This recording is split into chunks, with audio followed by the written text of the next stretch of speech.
दोस्तों, आप सभी को जय श्री कृष्ण और राधे राधे। 24वां अध्याय श्री भगवान की पूजा विधि। श्री कृष्ण जी ने कहा, हे उद्धव, मेरी पूजा की एक विधि वेदों में और दूसरी तत्व शास्त्र में कही गई है। मनुष्य को उचित है कि वह प्रातःकाल उठकर सर्वप्रथम मेरी ध्यान करे, तदुपरांत संध्या, तर्पण, जप आदि करके मेरे सगुण रूप का पूजन करे। प्रभु कहते हैं कि मेरे सगुण रूप की मूर्ति 8 प्रकार की होती है। पहली प्रस्तर की, दूसरी काष्ठ की, तीसरी स्वर्ण की, चौथी चांदी की, 5वीं पीतल की, 6वीं तांबे की, 7वीं पृथ्वी पर बने हुए चबूतरा आदि की तथा 8वीं मिट्टी की।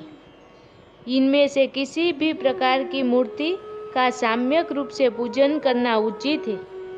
उपयुक्त प्रकार की मूर्तियों के भी 2 भेद होते हैं, एक चल और दूसरी अचल।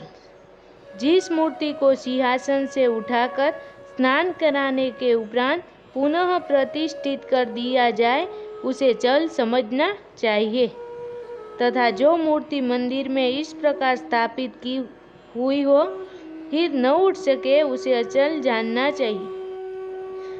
अस्तु, इन दोनों प्रकार की मूर्तियों को स्नान कराने के उपरांत चंदन लगावे तथा वस्त्राभूषण पहनाकर धूप, दीप, पुष्प, नैवेद्य आदि से पूजन करके दर्पण दिखावे।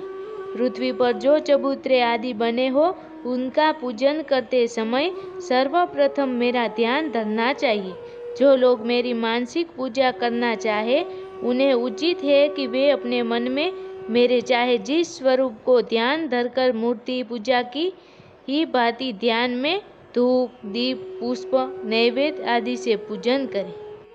प्रभु बोले, हे उद्धव, मेरा पूजन करते समय सुदर्शन चक्र, पार्जन्य शंख, गदा, पद्म, सार्ग, धनुष बाण, नंद, सुनंदन पुण्य, सुशील, गरुड़, विशुक्षेन, सुनाम, ये 9 पार्षद, दुर्गा, गणेश, वेदव्यास तथा इंद्र आदि देवताओं का स्मरण करना चाहिए।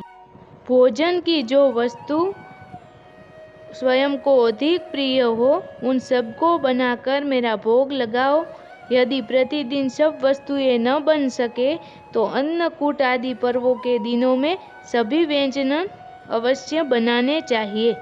जो लोग प्रतिदिन मिट्टी की मूर्ति बनाकर पूजन करते हो, उन्हें उचित है कि वे आह्वान तथा विसर्जन के मंत्र का पाठ अवश्य करें।